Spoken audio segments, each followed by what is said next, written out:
কোনো অপশক্তি, কালো শক্তি ভিন্ন দেশে আশ্রয় নিয়ে বাংলাদেশে আবার গণতন্ত্রকে বিপন্ন করাকে বিচ্ছিন্ন, সন্ত্রাসী এবং বিশৃঙ্খলা সৃষ্টি করতে চায়, তার প্রতিবাদে আজকে তারা রাস্তায় নেমে। কবি সাহিত্যিকরা আজকের থেকে না, ব্রিটিশ ভারতের সময় থেকেই স্বাধীনতার জন্যে, মানুষের অধিকারের জন্যে যুগে যুগে তারা কাজ করেছে। আমাদের মধ্যে এই বাংলাদেশে, এই ভূখণ্ডের আশেপাশে না, সারা ভারতবর্ষেই শুধু কবি না, সাহিত্যিক না, গণতান্ত্রিক লড়াকু সংগঠনগুলোর সঙ্গে কবি সাহিত্যরা একাত্মভাবে কাজ করে। ভাষা আন্দোলনে, পরে মুক্তিযুদ্ধে, তারপরে কবি আমি তাদের সেই লড়াইয়ের প্রতি কৃতজ্ঞতা জানাই।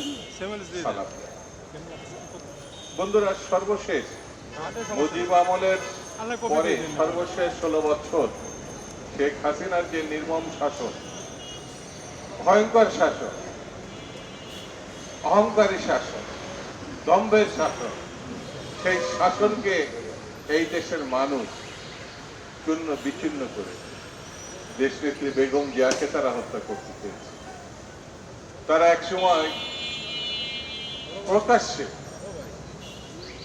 জবরদস্তি প্রধানমন্ত্রী সেজে এইরকম মারাত্মক কথা সাবেক প্রধানমন্ত্রী বেগম খালেদা জিয়ার সম্বন্ধে বলবে কেউ, এটা আমরা ভাবি না। মরে না কেন? কি ভয়ঙ্কর, কি অশ্লীল, কি দম্ভ উক্তি! শেখ হাসিনার এই উক্তি তার পরিণতি দেখে এনেছি। তার যে পরিণতি, এটা সময়ের প্রতিশোধ। সে এখন যেখানে আছে, কৃতদাসের মতো, আশ্রিতার মতো, এটাই তার আসল জায়গা, আসল ঠিকানা। কেউ যদি মনে করে পার্শ্ববর্তী দেশ থেকে এই দেশ দখল করবে, এগুলো ভাবনার মধ্যেই থাকবে। কারণ বাঙালি এবং বাংলাদেশিরা বীরের জাতি। বাংলাদেশিরা কখনো কারোর কাছে মাথা নত করেনি।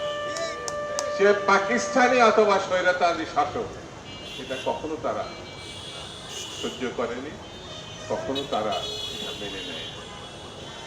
যে জাতি রক্ত দিতে পারে, জীবন